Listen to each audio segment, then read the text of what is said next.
Hey everyone, I recently had the pleasure of visiting a farm in Kansas and was shocked to find their farm was actually a historical site. It has a lot of amazing history that was still standing and the great care they took to preserve it. All the artifacts you're gonna see, guys, were actually found on the property and date back to the 1800s. I hope you all enjoyed this as much as I did.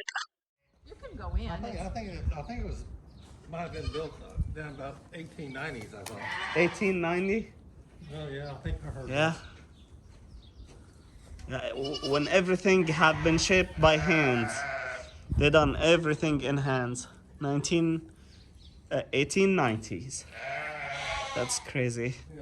See all these rocks been chipped. Yeah, it's by chisel. Faced it.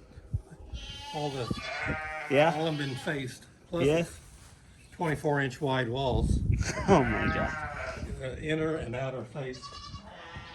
It's so cool. Had a stairway going up there to that upstairs room upstairs. And this is for heat or I think it had a heater vent in there. Or something. yeah. I don't think they ever used. I don't remember using that. Is this thing back here, Steve, this hay carrier?